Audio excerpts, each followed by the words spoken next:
அமைந்துள்ள போர்வெளி ஏரியை ஆழப்படுத்தி கரைகள் மற்றும் சுற்றுச்சுவர் அமைக்கும் பணி நிதி நிலைமைக்கு ஏற்ப முன்னுரிமை அடிப்படையில் பரிசீலிக்கப்படும். மாண்புமிகு உறுப்பினர் கணபதி.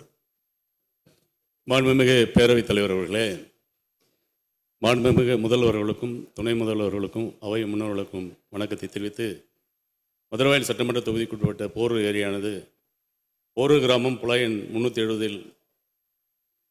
151 ஏக்கர் பரப்பில் அதன் கரை நீளம் 1.61 கிலோமீட்டர் நீளமும், காரம்பாக்கம் கிராமம் புலாயன் 151 20.97 ஏக்கர் பரப்பில் உள்ள அதன் கரை நீளம் 1.4 கிலோமீட்டர் ஆகும். ஆலந்தூர் தொகுதியில் மீதமுள்ள ஏரியின் பரப்பளவையும் சேர்த்தால் ஏறக்குறைய 200 ஏக்கர் பரப்பளவு கொண்ட ஏரியாகும். போரூர் ஏரியின் ஆக்கிரமிப்புகளை அகற்றி ஆழப்படுத்தி சுற்றுச்சுவர் அமைத்து கரைகளில் நடைபாதை பூங்கா அமைக்க நடவடிக்கை மேற்கொள்ள வேண்டும் என்று நான் பலமுறை கடிதம் வாயிலாகவும் நிறையாவும் கொடுத்திருக்கிறேன். ஆகவே அதை நிறைவேற்றி தருவாரா என்பதை தங்கள் மூலமாக அறிய விரும்புகிறேன். மாண்புமிகு அமைச்சர் அவர்கள். பேரவைத் தலைவர்களே, போர்வெளி ஏரியை தூர்வாரி கரையை பலப்படுத்தி சுற்றுச்சுவர் அமைக்கும் பணிக்கு 63 கோடி ரூபாய் ஆகும் என மதிப்பிடப்பட்டுள்ளது. நிதி நிலைமைக்கு ஏற்ப முன்னுரிமை அடிப்படையில் எடுத்துக்கொள்ளப்படும். மாண்புமிகு உறுப்பினர் கணபதி. மாண்புமிகு அமைச்சர் அவர்களுக்கு நன்றி தெரிவித்துக் கொண்டு, ஆலந்தூர் தொகுதியில் உள்ள மதுரவாயல் தொகுதியில் உள்ள ஆலப்பாக்கம் ஏரி அதிக பரப்பு கொண்ட ஏரியாகும். ஆலப்பாக்கம் ஏரியை இதே போன்று அழகுபடுத்தி தர வேண்டும் என்று அன்போடு கேட்டுக்கொள்ள நான் கடமைப்பட்டிருக்கிறேன். அதே போன்று இன்றைக்கு சென்னை பெருநகர வளர்ச்சி குழுமத்துடைய கொள்கை குறிப்பு கையேட்டில் இன்றைக்கு வருகிற அந்த கையேட்டில் நான் இப்பொழுது பார்த்தேன். போர் ஏரி சீரமைப்பு பணிகள் தொடங்கப்பட உள்ளதாக அந்த கையேட்டில் இருக்கிறது. ஆகவே மாண்புமிகு நீர்வளத்துறை அமைச்சர் அவர்களுக்கும் மாண்புமிகு அறநிலைத்துறை அமைச்சர் அவர்களுக்கும் சென்னை பெருநகர வளர்ச்சி குழுமத்தை சேர்ந்த அமைச்சர் அவர்களுக்கும் என்னுடைய உளமார்ந்த நன்றியை தொகுதி மக்களின் சார்பில் தெரிவித்து அமைகிறேன். மாண்புமிகு பேரவைத் தலைவர்களே, இந்த ஆண்டு நிதிநிலை அறிக்கையின் போது செய்யாறில் அமைந்துள்ள தொழிற்பூங்காவிலிருந்து எண்ணூர் துறைமுகத்திற்கு ஏற்றுமதி பொருட்களை விரைவாக எடுத்துச் செல்ல ஒரு தொழிற்தடச்சாலை அமைக்கப்படும் என்று அறிவிக்கப்பட்டது. அதற்காக மாண்பு முதலமைச்சர், நிதியமைச்சர் மற்றும் பொதுப்பணித்துறை அமைச்சர் என அனைவருக்கும் நன்றியை தெரிவித்துக் கொள்கிறேன். சென்னையிலிருந்து திருவண்ணாமலை வரும் ஆன்மீக பக்தர்களின் வசதிக்காகவும் மற்றும் மாவட்ட தலைநகர் திருவண்ணாமலையில் பாண்டி டு பெங்களூர் தேசிய நெடுஞ்சாலை NH 66 இணைக்கக்கூடிய சாலை இருக்கின்ற காரணத்தால் அதை இணைப்பதற்கு ஏதுவாகவும் மேற்கண்ட தொழில்தட சாலையினை திருவண்ணாமலை வரை நீடிக்கப்படுமா என கேட்டுக்கொள்கின்றேன். அதே போல் ஆய்வு மாளிகைகள் தேசிய நெடுஞ்சாலை போல இப்போ திண்டிவனத்தில் எல்லாம் கட்டப்பட்டு பயன்படுத்தப்படாமல் இருக்கிறது. ஆகவே தேசிய நெடுஞ்சாலைகளை கட்டப்பட்ட அந்த ஆய்வு மாளிகைகளை பயன்படுத்துவதற்கு அரசு நடவடிக்கை எடுக்குமா என அறிய விரும்புகிறேன். மாண்புமிகு அமைச்சர். மாண்புமிகு பேரவைத் தலைவர்களே, நம்முடைய துணை பேரவைத் தலைவர் அவர்கள் அதாவது செய்யாறு சிப்காட்டிற்கும் சென்னைக்கும் ஒருங்கிணைப்பதற்காக தமிழ்நாடு அரசின் சார்பாக ஒரு புதிய திட்டத்தை தமிழ்நாடு முதலமைச்சர்கள் அறிவித்திருக்கிறார்கள். ஏன்னா சிப்காட்டில் உற்பத்தி செய்யப்படுற பொருளெல்லாம் இங்கே போர்ட்டுக்கு அதாவது துறைமுகத்திற்கு வந்தால்தான் வெளிநாட்டுக்கு அனுப்ப முடியும். அதனால் புதியதாக ஒரு தொழில் வளர்த்தளத்தை அறிவித்திருக்கிறார்கள். அந்த தொழில் வளர்த்தளத்தை திருவண்ணாமலை வரைக்கும் நீட்டு தர வேண்டும் என்பதுதான் அவருடைய கேள்வி. நானும் திருவண்ணாமலை தொகுதியுடைய சட்டமன்ற உறுப்பினர் அந்த அடிப்படையில் முதலமைச்சருடைய கவனத்துக்கு கொண்டு சென்று அந்த செய்யாறில் இருந்து திருவண்ணாமலை என்பது ஒரு மாவட்ட தலைநகர். ஏன்னா அந்த தலைநகருக்கு அதை இணைக்கின்ற இரண்டாவது கட்டமாக அதற்கு வேண்டிய முயற்சி எடுத்துவதற்கு இந்த அரசு முன்னுரிமை அளிக்கும். அதே நேரத்தில் பெரிய கோலாப்பாடி, வேங்கிக்கால் போன்ற பகுதியில் அங்கே சிட்கோ இருக்கிறது. அந்த பொருளும் உற்பத்தி செய்தால் அது சென்னை துறைமுகத்திற்கு வருவதற்கு ஒரு வாய்ப்பு இருக்கிறது. எனவே அதிலும் மனதில் எடுத்துக்கொண்டு, இன்னொன்று பெரும்பான்மையாக பிற மாநிலத்தில் இருப்பவர்கள் இந்த சென்னையை சேர்ந்தவர்கள் ஒட்டுமொத்தமாக ஒரு நாளைக்கு 10,000லிருந்து 25,000 பேர் திருவண்ணாமலைக்கு ஆன்மீக கடனை செலுத்துவதற்காக வந்து கொண்டிருக்கிறார்கள். அப்படி ஒரு கூட்டம் வந்து கொண்டிருக்கிறது. அதனால் இந்த சாலையை நீட்டிப்பதன் மூலமாக திருவண்ணாமலை தலைநகருக்கும் சாலை போனதாக இருக்கும். அங்கே இருக்கிற சிட்கோ உடைய உற்பத்தி செய்கிற பொருளும் துறைமுகத்துக்கு வருவதாக இருக்கும். ஆன்மீக கடனை செலுத்துவதற்கு ஆன்மீக பெருமக்களுக்கும் உதவியாக இருக்கும். அதனால் பிச்சாண்டி அவர்கள் சொல்லுகிற அந்த கோரிக்கையை மாண்புமிகு முதலமைச்சருடைய கவனத்துக்கு கொண்டு அதை நீட்டிப்பதற்கு இந்த அரசு அதற்கு முன்னுரிமை அளிக்கும். 33% உயர்த்தும் நோக்கத்துடன் 2021ஆம் ஆண்டு இந்தியாவிலேயே முதன்முறையாக பசுமை தமிழ்நாடு இயக்கம் தமிழக முதலமைச்சர் அவர்கள் துவக்கி வைத்து தொடங்கப்பட்டது. இந்த இயக்கம் சுற்றுச்சூழலை பாதுகாத்தல், புவி வெப்படைதலை கட்டுப்படுத்துதல், பசுமை புறவினை அதிகரிப்பதன் மூலம் காலநிலை மாற்றத்தின் வீரியத்தை குறைத்தல் ஆகியவற்றை நோக்கமாக கொண்டு செயல்பட்டு வருகிறது. இந்த இயக்கத்தின் கீழ் 10 ஆண்டுகளில் 265 கோடி மரக்கன்றுகள் நடப்படும். கடந்த 3 ஆண்டுகளில் மொத்தம் 10.86 கோடி மரக்கன்றுகள் நடப்பட்டுள்ளன. மேலும் தமிழ்நாட்டின் 36 மாவட்டங்களில் மொத்தம் 310 நாற்றங்காலில் 33.23 லட்சம் மரக்கன்றுகள் உற்பத்தி செய்யும் பணிகள், மரக்கன்றுகளை நடுவது மட்டுமல்ல உற்பத்தி செய்யும் பணிகளும் மகாத்மா காந்தி தேசிய ஊரக வேலை உறுதி திட்ட பணியாளர்கள் மூலம் நடைபெற்று வருகிறது.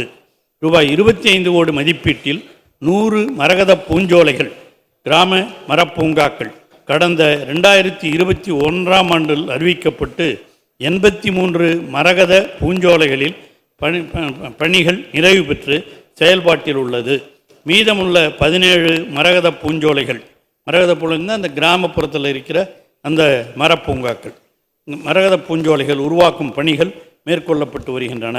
தமிழ்நாட்டின் கடற்கரை பகுதிகளில் புயல் மற்றும் சூறாவளி போன்றவற்றிலிருந்து பாதுகாக்கும் விதமாக உயிர் அரண் ஏற்படுத்துதல் மூலம் கடலோர வாழ்விடம் மேம்படுத்துதல் திட்டம் ரூபாய் 25 கோடி மதிப்பீட்டில் 3 ஆண்டுகளில் 2023-24 முதல் 2025-26 வரை செயல்பட்டு வருகிறது. மேலும் சென்னை, மதுரை, சேலம், திருச்சி மற்றும் கோயம்புத்தூர் போன்ற பெருநகரங்களில், உங்கள் மாவட்டம் சேலத்திலையும் சேர்த்தான், சுற்றுப்புறங்களில் உள்ள வனங்கள் நகர்மயமாதலால் அங்கே பெருமளவில் பாதிப்பிற்குள்ளாகி வருகின்றன. இவற்றை மீட்டெடுக்க ஆதிவனம் மேம்பாட்டு திட்டம் என்ற திட்டம் வனத்துறையின் 25-26 மானிய கோரிக்கையின் போது அறிவிக்கப்பட்டுள்ளது. ஆதிவனம் மேம்பாட்டு திட்டம் என்ற இந்த திட்டமும் செயல்படுத்தப்படுகின்ற இந்த ஆண்டு அறிவிக்கப்பட்டு அதுவும் செயல்படுத்தப்படுகிறது. இது விரைவில் செயல்படுத்தப்படும். 700 ஆண்டுகளுக்கு முன்பு கட்டப்பட்ட திருக்கோயில் மைசூர் மகாராஜா குடும்பத்தை சார்ந்தவர்கள் பரம்பரை அறங்காவலராக இருக்கிறார்கள். இந்த திருக்கோயிலுடைய திருப்பணிகள் 63 லட்சம் ரூபாய் செலவில் எடுத்துக்கொள்ளப்பட இருக்கின்றது. ஏற்கனவே திருக்கோயிலுடைய முன்மண்டபம் 24 லட்சம் ரூபாய் செலவில் கட்டி முடிக்கப்பட்டிருக்கின்றது. ஓயாமல் அருமையண்ணன் பொள்ளாச்சி ஜெயராமன் அவர்கள் சரிந்துவிட்ட அந்த திருக்கோயிலுடைய சுற்றுச்சுவரை கட்ட வேண்டும் என்று கவன ஈர்ப்பு தீர்மானம் கூட கொடுத்திருக்கின்றார். 2,37 லட்சம் ரூபாய் செலவில் அந்த திருப்பணியும் மேற்கொள்ளப்பட இருக்கின்றது என்பதை மாண்புமிகு பேரவைத் தலைவர் வாயிலாக 2 உறுப்பினருக்கும் சேர்த்தே இந்த பதிலை பதிவிடுகிறேன். மாண்புமிகு உறுப்பினர் தாமோதரன். மாண்புமிகு பேரவைத் தலைவர் அவர்களே, சுற்றுச்சுவர் வேலை முடிந்துவிட்டது. இருந்தாலும் கூட சற்று குறுகலாக கட்டிவிட்டார்கள்.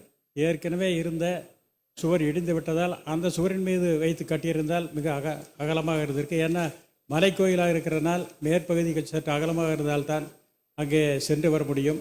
அது விட்டுப்போன அந்த பணியையும் அந்த சுற்றுச்சுவரையும் செய்து கொடுக்க வேண்டும்.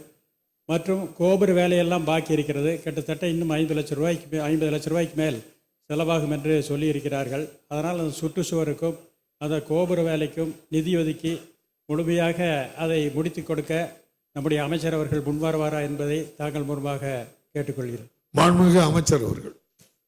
மாண்புமிகு பேரவைத் தலைவர்களே, முதல் கேள்வியிலேயே தெளிவாக பதிலை சொல்லிவிட்டேன். ஏற்கனவே சுற்றுச்சுவர் கட்டி முடிக்கப்பட்டது. அதன் பிறகு 2000 சதுரடிக்கு சுற்றுச்சுவர் இருக்கின்ற பகுதியில் தளம் சரிந்து விட்டது. அதை கட்டுவதற்குத்தான் நம்முடைய அருமையான பொள்ளாச்சி ஜெயராமன் சட்டப்பேரவை உறுப்பினர் நீங்களும் கேட்டிருந்தீர்கள். விரைவில் அந்த பணிகள் மேற்கொள்ளப்படும். திருக்கோயிலுக்கு 7 பணிகள் 67 லட்சம் ரூபாய் செலவில் மதிப்பீடு தயாரிக்கப்பட்டிருக்கின்றது. அந்த பணிகளும் விரைவில் தொடங்கப்படும் என்பது சொன்ன பதிலேயே திருப்பி உறுப்பினருக்கு சொல்லிக் கொள்கிறேன் பேரவைத் தலைவர் வாயிலாக. மாண்புமிகு உறுப்பினர் தாமோதரன். மாண்புமிகு பேரவைத் தலைவர் அவர்களே, பொள்ளாச்சி வட்டம் நல்லிக்கூடன்பாளையத்தில் ஒரு மாரியம்மன் கோயில் இருக்கிறது. அது அறநிலையத்துடைய அனுமதியோடு இப்போது குடமுழுக்கு விழாவுக்கு ஏற்பாடு செய்யப்பட்டிருக்கிறது. அது மிகவும் பிரசித்தி பெற்ற கோயில். அந்த கோயிலுக்கு எந்த விதமான வருமானம் கிடையாது. இதுவரை உபதியாரையை வைத்து கோயில் விழாக்கள் மற்றும் அந்த பூசை செய்வர்களுக்கெல்லாம் சம்பளம் வழங்கப்பட்டிருக்கிறது. அந்த கோயிலில் நிறைய திருமணங்கள் நடைபெறுகின்றன. கோயிலுக்கு அருகிலேயே ஒரு நிலம் உள்ளது, கோயிலுக்கான நிலம் உள்ளது. அந்த நிலத்திலே ஒரு திருமண மண்டபம் கட்டி கொடுத்தால் அந்த கோயிலினுடைய செலவுகளை எல்லாம் நாங்கள் சரி செய்து கொள்வோம். மற்றும் எனது கிணத்துக்கடவு தொகுதிக்கு உட்பட்ட டன்புத்தூர் கிராமத்தில் உள்ள அருள்மிகு மதுரை வீரன் கோயில், ஒத்தைக்கால் மண்டபத்தில் உள்ள அருள்மிகு அங்காளம்மன் திருக்கோயிலுக்கு குடமுழுக்கு செய்ய அரசு முன்வருமா என்பதை தங்கள் மூலமாக அமைச்சரிடம் கேட்டுக்கொள்கிறேன். மாண்புமிகு அமைச்சர் அவர்கள். மாண்புமிகு பேரவைத் தலைவர், அவர் கோரிய அம்மன் கோயில் என்பது அங்காளம்மன் திருக்கோயில். 24 லட்சம் ரூபாய் செலவிலே திருப்பணிகள் மேற்கொள்ள மதிப்பீடு தயாரிக்கப்பட்டிருக்கிறது. கூடிய விரைவில் நிறைவேற்றி தரப்படும். அவர் கோரிய மற்றொரு கோயில் மதுரை வீரன் கோயில். அது ஆதி திராவிடர்கள் வசிக்கின்ற பகுதியில் இருக்கின்ற திருக்கோயில். அதற்கு ஆதி திராவிடர்களுக்கென்று திருப்பணிகள் என்பது கடந்த ஆட்சி காலத்தில் 1000 திருக்கோயில் என்று இருந்ததை 1250 திருக்கோயிலாக மாண்புமிகு தமிழக முதல்வர்கள் ஆட்சி பொறுப்பேற்ற பிறகு உயர்த்தி இருக்கின்றார். அதோடு மட்டுமல்லாமல் 1 லட்சம் ரூபாய் என்று இருந்த நிதியை 2 லட்சம் ஆக்கி தற்போது 2.5 லட்சம் ஆக்கி இருக்கிறார். அந்த கோயிலுக்கு அந்த நிதி ஒதுக்கப்பட்டிருக்கிறது. 70% பணிகள் முடிவிட்டிருக்கின்றன. மீதம் 30% பணிகள் ஒரு மாதத்திற்குள்ளாக முடிக்கப்பட்டு திருப்பணிகள் மேற்கொள்ளப்படும் என்பதை மாண்புமிகு பேரவைத் தலைவர் வாயிலாக உறுப்பினருக்கு தெரிவித்துக் கொள்கிறேன். இன்னும் ஆதி திராவிடர் திருக்கோயில், கிராமப்புற திருக்கோயில்கள் இருந்தால் பட்டியலை தாருங்கள், அதையும் இணைத்து கொண்டு இதுவரையில் 5000 திருக்கோயில்கள் ஆதி திராவிடர் பகுதிகளிலும் 5000 திருக்கோயில்கள் கிராமப்புற பகுதிகளிலும் திருப்பணிகள் மேற்கொள்ளப்பட்டு 106 கோடி என்று 212 கோடி மாண்புமிகு தமிழக முதல்வர்கள் இந்த திராவிட மாடல் ஆட்சியிலே வழங்கியிருக்கின்றார் என்பதை பேரவைத் தலைவர் வாயிலாக மாண்புமிகு உறுப்பினருக்கு தெரிவித்துக் கொள்கிறேன். மாண்புமிகு பேரவைத் தலைவர் அவர்களே, தமிழ்நாட்டு மீனவர் நலன் குறித்து விதி எண் 110 கீழ் இந்த அறிக்கையை தங்கள் அனுமதியோடு நான் அறிவிக்கிறேன். தமிழ்நாட்டு மீனவர்கள் இலங்கை கடற்படையினரால் தொடர்ந்து கைது செய்யப்படுவதை தடுக்க கடந்த 2/4/2025 அன்று தமிழ்நாடு சட்டமன்றத்தில் மீனவர்கள் பிரச்சனை குறித்து ஒரு தீர்மானத்தை நிறைவேற்றினோம். அப்பிரச்சனைக்கு ஒரு நிரந்தர தீர்வு காண்பதற்காக அந்த தீர்மானம் நிறைவேற்றப்பட்டது. கச்சத்தீவை மீட்க வேண்டும் என்றும் இலங்கை சிறையில் வாடும் நம் மீனவர்கள் நம் அனைவரையும் விடுதலை செய்ய வேண்டும் என்றும் இலங்கை கடற்படை கைப்பற்றியுள்ள படகுகளை திருப்பித் தர வேண்டும் என்றும் அதில் வலியுறுத்தியிருந்தோம். இலங்கை சென்றிருந்த மாண்புமிகு இந்திய பிரதமர் அவர்கள் இது குறித்து இலங்கை அரசிடம் பேசி நடவடிக்கை எடுக்க வேண்டும் என்றும் அதில் குறிப்பிட்டிருந்தோம். அந்த தீர்மானத்தை மாண்புமிகு இந்திய பிரதமர் அவர்களுக்கு உடனடியாக அனுப்பியும் வைத்திருந்தோம். இந்த நிலையில் மாண்புமிகு இந்திய பிரதமர் அவர்கள் இலங்கை சென்றிருந்தார். அப்போது மீனவர் விடுதலை மற்றும் கச்சத்தீவு குறித்து பெரிய அளவிலான முன்னெடுப்புகள் எடுக்கப்பட்டதாக தெரியவில்லை. மேலும் சிறையில் வாடும் 97 மீனவர்களும் சிறைபிடிக்கப்பட்டுள்ள படகுகளும் மீட்கப்பட்டு தாயகம் திரும்புவார்கள் என்ற எதிர்பார்ப்பு நிறைவேறாதது நமக்கெல்லாம் மிகுந்த வருத்தத்தையும் ஏமாற்றத்தையும் அளிக்கிறது.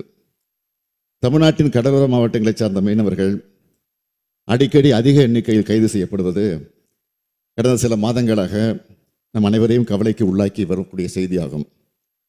ஒன்றிய அரசும் இந்திய பிரதமரும் நமது கோரிக்கைகளை புறக்கணிக்கிறார்கள் என்று கருத வேண்டியுள்ளது. ஒன்றிய அரசு எப்படி நடந்து கொண்டாலும் நமது மீனவர்களின் வாழ்வாதாரத்தை பாதுகாக்க நாம் தவற மாட்டோம். கழக அரசு அவர்களுக்கு எப்பொழுதும் துணை நிற்கும். மீனவர்களது பொருளாதாரத்தை மேம்படுத்துதல், அவர்களது மீன்பிடி தொழிலுக்கு தேவையான உட்கட்டமைப்பு வசதிகளை ஏற்படுத்தி தருவது போன்ற பல்வேறு புதிய திட்டங்களை வடிவமைத்து செயல்படுத்தி வருகிறோம். மாண்புமிகு பேரவைத் தலைவர் அவர்களே, தமிழ்நாட்டின் கடலோர மாவட்டங்கள், குறிப்பாக மன்னார் வளைகுடா பகுதியில் அமைந்துள்ள ராமநாதபுரம், நாகப்பட்டினம், தூத்துக்குடி, புதுக்கோட்டை, திருவாரூர், தஞ்சாவூர் ஆகிய மாவட்டங்களைச் சார்ந்த மீனவர்கள் இலங்கை கடற்படையினால் கைது நடவடிக்கைகளினால் தொடர்ந்து பாதிக்கப்பட்டு வருகிறார்கள். இப்பகுதிகளைச் சார்ந்த மீனவர்கள் தங்கள் பாரம்பரிய மீன்பிடிப்பு பகுதிகளில் மீன்பிடிப்பிற்கு செல்லும்போது அவர்களுக்கு ஏற்படக்கூடிய இன்னல்களை களைவதற்கு ஒன்றிய அரசிற்கு அழுத்தம் கொடுத்து வந்தாலும் கூட இலங்கை கடற்படையினரால் தொடர்ந்து நமது மீனவர்கள் கைது செய்யப்பட்டு அவருடைய படகுகள் சிறைபிடிக்கப்படுவதும் அந்த படகுகள் நாட்டுடைமை ஆக்கப்படுவதுமான செயல்கள் நம்முடைய தொடர் வலியுறுத்தல்களின் கோரிக்கைகளையும் மீறி நடைபெற்று வருகிறது. எனவே இப்பிரச்சனைக்கு தீர்வு காணும் முயற்சியின் ஒரு பகுதியாக தமிழ்நாடு அரசு சில முன்னெடுப்புகளை மேற்கொண்டுள்ளது. அவற்றை தங்கள் வாயிலாக இப்பேரவைக்கும் நாட்டு மக்களுக்கும் தெரிவிக்க விரும்புகிறேன். மன்னார் வளைகுடா பகுதி மீனவர்கள் ஆழ்கடல் மீன்பிடிப்பதற்காக தெற்கு பகுதியில் இந்திய பெருங்கடல் நோக்கி செல்வதற்கு வழிவகை செய்யும் பொருட்டு தங்கச்சிமடம் பகுதியில் 150 கோடி ரூபாய் செலவில் மீன்பிடி துறைமுகம் அமைப்பதற்கு அரசாணை பிறப்பிக்கப்பட்டுள்ளது. விரைவில் இதற்கான பணிகள் துவங்கும். 60 கோடி ரூபாய் மதிப்பீட்டில் பாம்பன் பகுதியில் மற்றும் 150 கோடி ரூபாய் மதிப்பீட்டில் குந்துக்கல் பகுதியிலும் மீன்பிடி துறைமுக பணிகள் மேற்கொள்ளப்படும் என்று ஏற்கனவே நான் அறிவித்துள்ளேன். இவற்றை தவிர மன்னார் வளைகுடா பகுதியில் மீனவர்களின் வாழ்வாதாரத்தை உறுதிப்படுத்த சில புதிய வாழ்வாதார திட்டங்களை செயல்படுத்திட பின்வரும் சிறப்பு திட்டங்களை அறிவிக்கிறேன். கடற்பாசி வளர்ப்பு, பதப்படுத்துதல், மதிப்பு கூட்டப்பட்ட பொருட்கள் விற்பனை தொடர்புடைய தொழில்களுக்கு தொழில்நுட்ப பயிற்சியுடன் தேவையான உபகரணங்கள் அளித்து தொழிலில் ஈடுபட சுமார் 7000 பயனாளிகளுக்கு 52 கோடியே 33 லட்சம் ரூபாய் செலவில் சிறப்பு திட்டம் செயல்படுத்தப்படும். கூண்டு முறையில் மீன் மற்றும் சேற்று நண்டு வளர்ப்பு, பதப்படுத்துதல், விற்பனை தொடர்புடைய தொழில்களை மீனவ சமுதாய மக்கள் மேற்கொள்ள 25 கோடியே 82 லட்சம் ரூபாய் செலவில் உபகரணங்கள் வழங்கி தொடர் பணிகளும் மேற்கொள்ளப்படும். மீன்பிடித்துதல், மீன் பதப்படுத்துதல், மீன் உலர்த்தும் தொழில் நுட்பங்கள், தொழில்நுட்ப உபகரணங்களை அளித்தல் மற்றும் பயிற்சிகள் வழங்கி ஊக்குவிக்கும் திட்டம் சுமார் 2500 மீனவ குடும்பங்களை சார்ந்த பயனாளிகளுக்கு 9 கோடியே 90 லட்சம் ரூபாய் செலவில் செயல்படுத்தப்படும்.